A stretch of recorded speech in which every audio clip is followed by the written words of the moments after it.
Heavyweight boxing fans, what's the deal? All right, man. So this live right here is not going to be long at all. All right. So I just want to talk about Daniel Dubois, this upcoming fight he got this weekend. Well, tomorrow, and also on the card you have another heavyweight on there that's 2-0, David Adeleye. I want to talk about him, and Jared Anderson is going to be back in the ring September 5th on ESPN Plus. Want to get my opinion about that. Tavares Dot, what's good, man? Long time no see, bro. Hold on, how you don't have? Let me see here. Y'all make y'all way up in here, man. Hit that like button for me, man.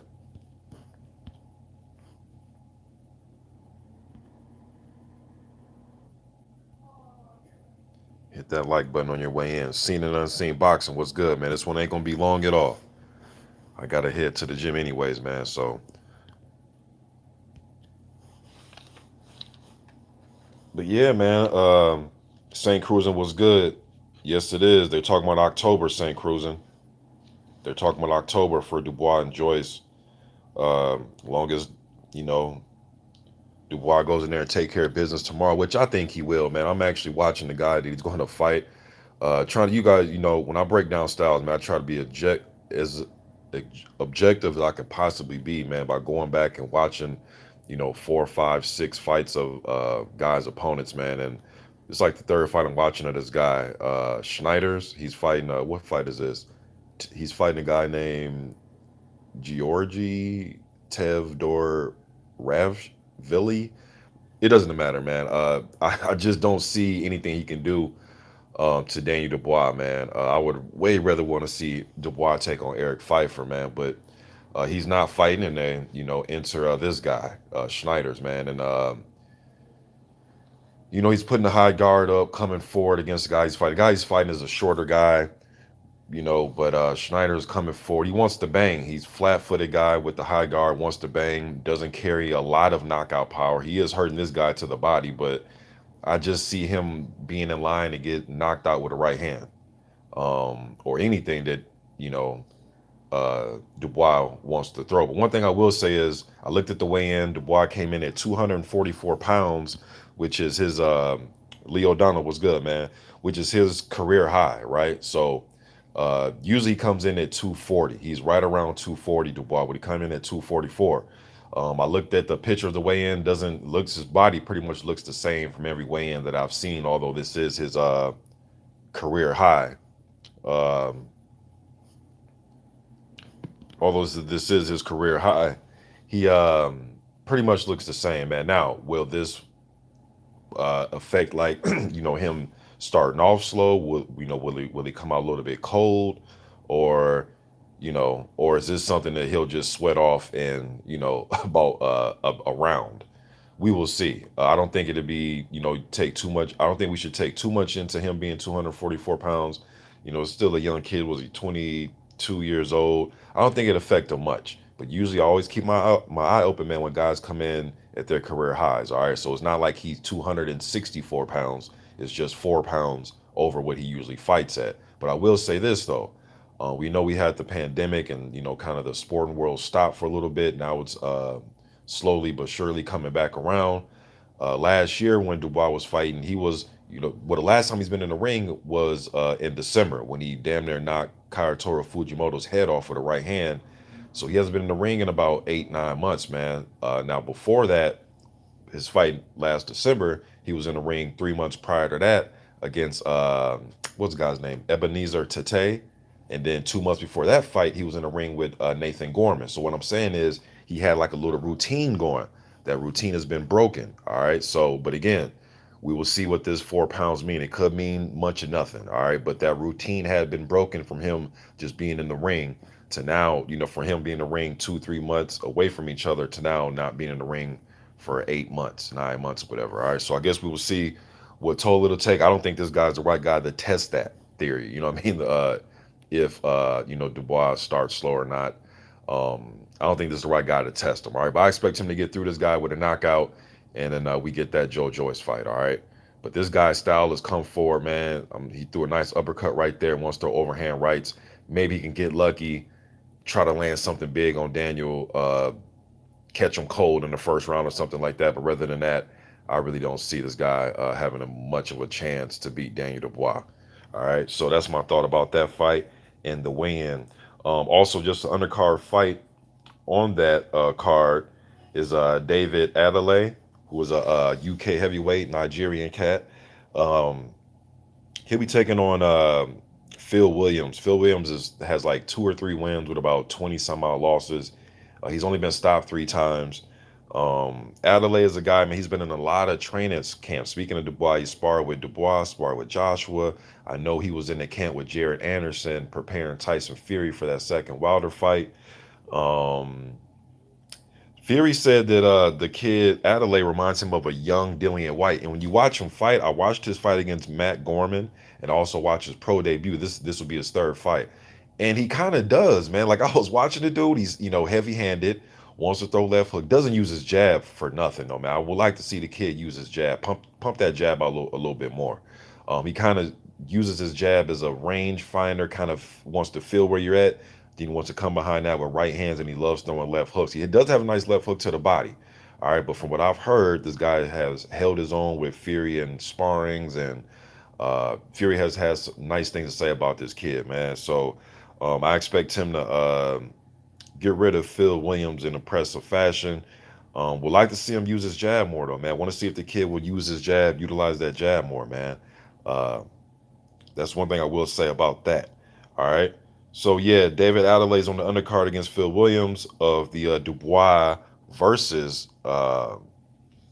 Schneider's undercard. All right, so I will say that. Now, before I get to Jared Anderson and this is a big step up for Jared Anderson, man. Before I get to that, get to the comment section, see what you guys are saying. Seen a super chat, man. So let me acknowledge that first. My man, Seen and Unseen Boxing. I appreciate that $5 holla. He says, for the work, big homie, your breakdowns be spot on. Salute, man. I appreciate that. Stormy B Man up in here.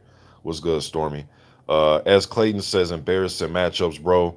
Yeah, man, it's just one of those things, bro, where they're, what you do with up and comers, man. You kind of get them in there with guys that are, um, journeymen. You want your guy to look good, like, just showcase fights. So I understand the showcase fights, you know what I mean? But yo, when they had Eric Pfeiffer on the docket, man, to fight Daniel Dubois, I thought that was going to be a test because Pfeiffer's a two-time Olympian experience, and I don't think he would have been intimidated fighting a guy like Dubois. But we don't have that, right? We got to go with what we got in the Schneiders, and I do think it's a mismatch. I really do. And then for a guy like David Adeleye, I mean, I expect him to fight guys with the records of Phil Williams, especially this early in his career. And he's not a guy that's coming in with the extensive amateur background like a Herkovic or a Deichko or a Joe Joyce or a Tony Yoka. He doesn't have that type of amateur experience. So I expect him to, walk him along with these type of fights. All right. Leo Donald says Dennis Lewandowski versus Marco Huck tomorrow. Can't believe Lewandowski uh, blew up about 100 pounds over the last years. Yeah, man, him and his brother, man, I thought they were going to have some promise, Lee. And then I remember they got on that card, a card that I actually applauded because they were putting all their German heavyweights in there, facing them off against each other. One of the brothers fought Tom Schwartz, and I believe Caballero. Was it Caballero that fought the other brother? I believe that's how that went that day. I did videos on it. But yeah, man, I expect Marco Huck to go in there and take care of business, man. I thought the Huck, bro, I thought you said tomorrow. I thought Huck and Lewandowski was next month. You sure, Lee? Hey, Lee, double check that for me. I thought that was next month. I thought next month we had Huck. Man, just maybe I'm wrong. But let me see. Give me 1 second here. Let me see. Nah, that's oh no, you're right. That is tomorrow. You're right. Marco Huck versus Lewandowski is tomorrow, bro. You are definitely right. And also, today, don't forget Cassius Chaney taking on Chauncey Williver. All right. Yeah, next month we got Nathan Gorman versus Richard Larte and Yoka versus Duopa on the 25th of September. 12th of September, you got Nathan Gorman. And there's going to be another one. I'm going to add that to him. I'm going to talk about it in a minute here. September 5th, Jared Anderson is going to be back in the ring. Big baby. Yo, him and Jarrell Miller, when Jarrell Miller gets back from being suspended from all these damn failed drug tests, maybe if he comes back, him and Jared Anderson might have to get it on for that nickname. You know what I mean? But yeah, you guys, so tonight, Cassius Chaney, I'm going to probably change the title of this video, man, throw Cassius Chaney's name in there, but Cassius Chaney tonight taking on the veteran Chauncey Williver. Chauncey got like 80 damn fights, man, but he'll be taking on Chauncey Williver. I expect Chaney to win this. Then want to see Chaney get a step-up fight after this, man. He's approaching that 20-0 mark, so I want to see him step up. And then tomorrow you got the former cruiserweight champion, Marco Huck, will be taking on Dennis Lewandowski. Marco Huck is going to be a heavyweight. You know, we know he held on to that WBO cruiserweight title for, man, seemed like 40 years. No, but I think he made like 13 or 14 title defenses before he got beat by what was the cat's name? Glowacki. That was an entertaining damn fight. Huck and Glowacki was an entertaining cruiserweight fight, man. Um, Let me see before I get to Jared Anderson. Let me see what you guys talking about, man. He has not sparred Josh. I could have swore he sparred Joshua. At least I've seen him in the Lazarus. Lazarus said that they have not. So I thought he sparred AJ. I know they at least took a picture with each other, sitting on the ring, you know, holding their fists up. That don't necessarily mean that you sparred. You could be in the gym just getting, you know, hitting the bag together or whatever. But I thought he sparred him. But I know has sparred Tyson Fury and Daniel Dubois. From what I heard, him and Dubois can't even spar no more. It's getting too competitive. Blackout was good. As Clayton, Walter Martinez, what's good, bruh? See what else. See what else. MA Champ commentary says I thought he was fighting Joe Joyce. Yeah, in October. Just got to get past this interim fight, and then he's fighting Joyce in October, bro. Levi Khan, what's good, man? He says, what a do OG. These British fighters are on a good run, but I like the American mentality at heavyweight. Jupiter B up in here was good. Yeah, his opponent changed. It went Jupiter went from Eric Pfeiffer, man, to Schneider's. This guy, Schneider's, he's gonna get blown out. My man, Retro Boxing, the documentaries, Blood Boxing was good, man. All right, now let me get to this last topic, man. Then I got to get up out of here, man. Head to this gym. Look, Jared Anderson will be back September 5th, right? He'll be taking on Rodney Hernandez. Now, for you guys that are high on Jared Anderson, you view him as uh, a rising prospect like I do myself. But if you're looking at this as just another, oh, he's fighting this guy named Rodney Hernandez, let's blow him out, move on to bigger and better things. Let me pump brakes real quick. Rodney Hernandez is not going to, if I expect Jared Anderson to win this fight, but this will not be easy. You guys always hear me talk about, you know, putting your prospect in there with some tough journeyman. You always hear me bring up a guy like Rodney Hernandez, Jonathan Rice, guys of that ilk, right? Avery Gibson, although I think Avery retired, but guys like that, right? So this is the guy that I love bringing up, Rodney Hernandez. He's been in there with the Michael Hunters, the Zhang, the Zhili Zhang, sorry, the Michael Hunters, the Sergey Kuzmins, the Konakis, the Jagbas, right? He usually pushes all these dudes to the limit of the 4 rounds or 6 rounds, whatever said fight is scheduled for, right? Now, Jagba did get him out of there, but if you go watch that fight, though, he was giving a Jagba a go. It wasn't just some first round, got hit with one right hand, then laid down. You know, he took some right hands. He was catching a Jagba up top, slipping a Jagba shots, getting up in his chest, roughing him up. He comes in with the cross guard defense. He can pump the jab. He's just real awkward and tough, man. And he can upset the apple cart sometimes. I've seen him do it on a couple of occasions. He did it to LaRon Mitchell. LaRon came into that fight 16-0, I believe. And Hernandez got the split decision out over him. And I thought Hernandez won that fight. I actually did a post-fight breakdown of that fight. I thought Hernandez deserved a victory. Just outworked LaRon, man. And then he also beat, what was that Nigerian cat? The 17-0 dude he beat last year. They were calling the dude Godzilla. His name slips my damn memory, man. Ornado, I forget how to pronounce his last name, but it was the Nigerian. The fight was on PBC. That fight's actually on YouTube on the PBC channel. You can go check it out. But Hernandez ended up stopping him. You know what I mean? And dude got up, but he was on wobbly legs though. They could have let it continue because it was towards the end of the round. I think they should let the fight continue. But Hernandez got the victory, and I thought he was on his way to knocking him out anyways. Now Hernandez last fight, he did get stopped though. Okay, I'm talking about how great his chin is and all that, right? But he did get stopped in his last fight against Martin Bakole in the second round. And to me, he looked more exhausted than anything in that second round than he was hurt. All right, but Bakole put some pressure on him. He's a bigger fighter. He just put pressure on him, man, let his hands go and didn't let up on Rodney. And Rodney had to go pretty much full out defense, wasn't throwing anything back. And on top of, and in concert with getting hit and taking shots, looked like his gas tank just ran out in that second round. And to me, that knockout was more of him being exhausted. All right, at least that's what it seemed for me watching it. All right, but I expect Jared to win this fight, man. I like the kid, man. He can switch right to left. He got quick hands. He can pick his shots. One thing about young fighters, though, he's a 20-year-old fighter. One thing about young fighters, sometimes you get in there with a savvy journeyman that can push you to the brink, and that's known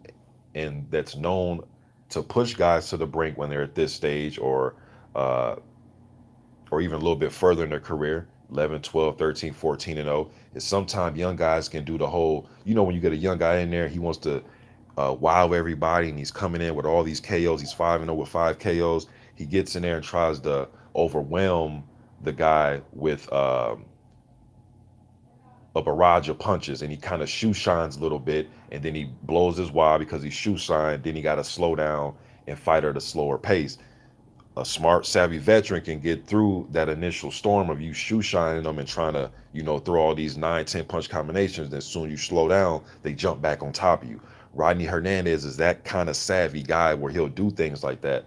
So for Jared, man, my pointers to him would be, make sure you're setting up your shots. Go for combinations. Throw those 4, 5s, and 6s, especially if that's something that these heavyweights aren't privy to seeing.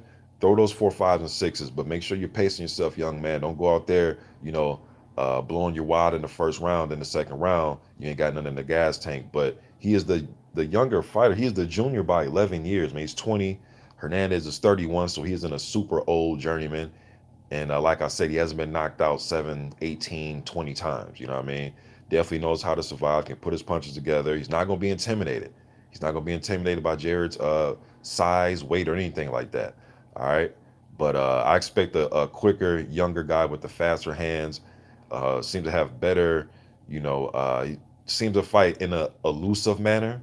You know what I mean? But he puts his punches together well, man. This is a big step up for him, man.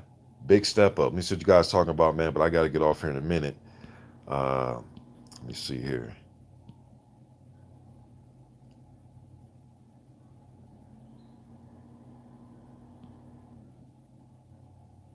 Don Hearn, I'm not sure if the Cheney fight is even televised, man. I'm not sure that fight's even televised. You should double check. Just throw it up in Google. I'm pretty sure Google will go ahead and tell you, but I'm not sure that one's televised.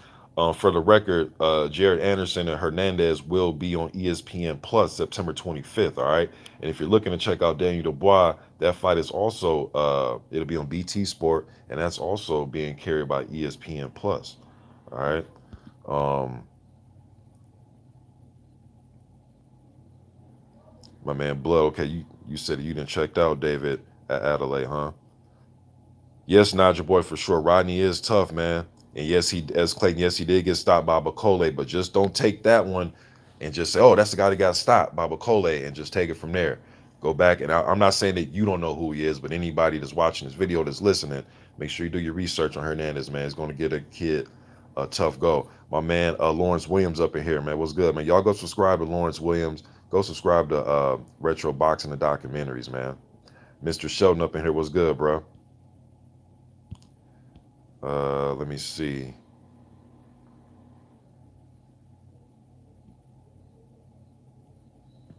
Let me do this for seen and not seen. Hold on. Oh shit.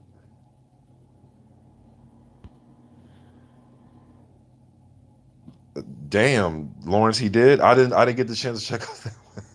I didn't get a chance to check out that weigh-in, man. But you say Chauncey Williver outweighed Cheney by 100 pounds for their fight tonight. I did not know that. But hasn't Williver? Well, shit, Williver was always coming in with more pounds than he needed, right? And pretty much majority of his whole damn career. You know what I mean? But hadn't he been out the ring for a little bit as well, or am I, or is that off? I think Chauncey been out the ring for a little bit too. But damn, that's crazy, man. And then with that, bro, I want to see how Cheney approaches that. Will he go out there and try to get Williver out in a round or two? But Williver's a tough guy to stop, man. But we will see with this 100 pounds though. Geez, I'm surprised he damn 100 pounds over. Or no, he outweighed Cheney by 100. Not that okay, yeah, outweighed Cheney by 100. But yeah, I know Chauncey's always known to come into fights. Like I say, man, weighing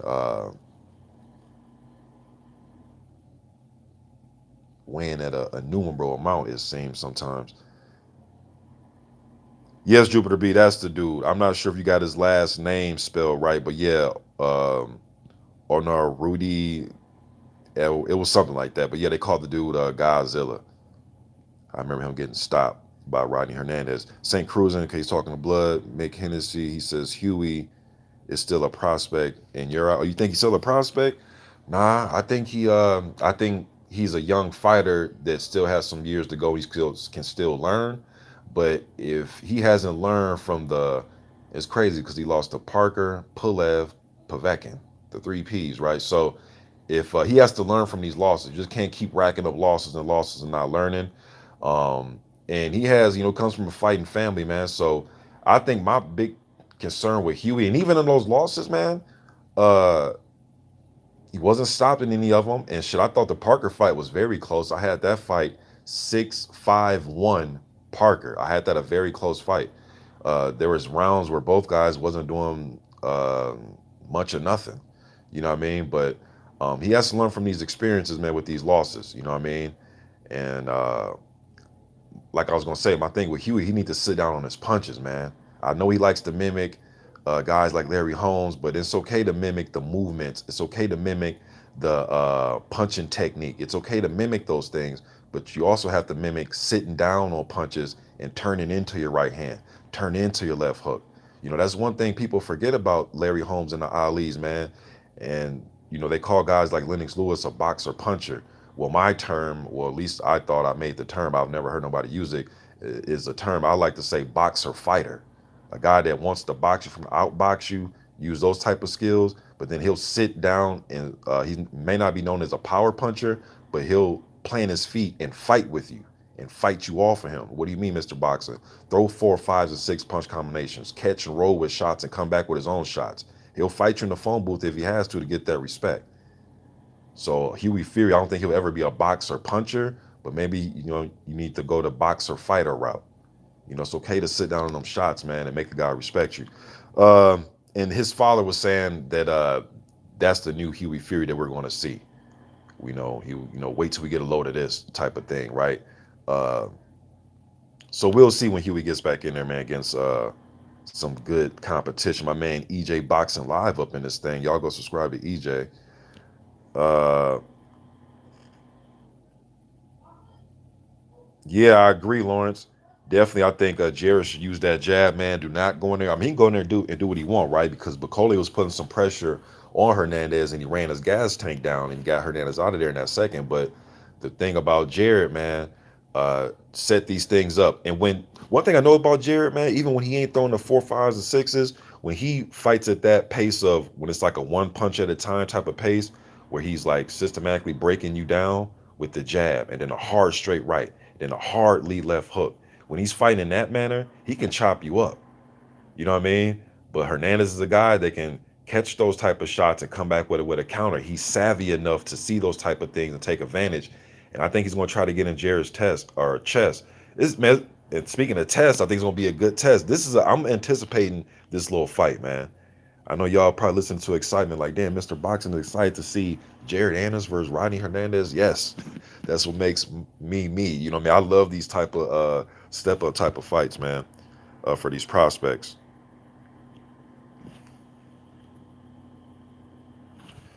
Uh, Let me see. Oh, EJ think Dubois is a hype job. You think so, EJ? I like what I've seen from the guy, man. Of course, we can't get too much from a fight with Larte and Tate and Kevin Johnson and things like that. But however, in those fights, he showed me some things though. Like the Kevin Johnson, he showed me that hey, if I can't get this guy up out of there, if he's a little bit slippery on the defensive side of things, let me slow down. Let me use my jab. Let me put my, as we like to say, put my hard hat on and just carve out a points win and just do what I have to do and do the right things. You know what I mean? So he showed me that I like the his calmness and being cool, calm, and collected in situations where he's not trying to overdo it just to excite the crowd. Kaito Fujimoto, you've seen that knockout, so he has the power. But a lot of and shit, he handled Nathan Gorman, a guy who's a decent body puncher, not Andy Ruiz, right? But guy's a decent puncher who was coming to win. He handled that situation with flying colors. The Larte made him back up, but the Larte fight did show me though that he can get caught when he wants to sit there and exchange. Dubois doesn't seem like he has the best head movement, right? But we will see. I just want to see more. I just want to see more. But he's shown me some things. But we'll see, EJ, if he turns out to be, as you say, a hype job, bro. But we definitely gonna see. But y'all go subscribe to my man EJ, man. Been knowing EJ for some years on this thing. Um,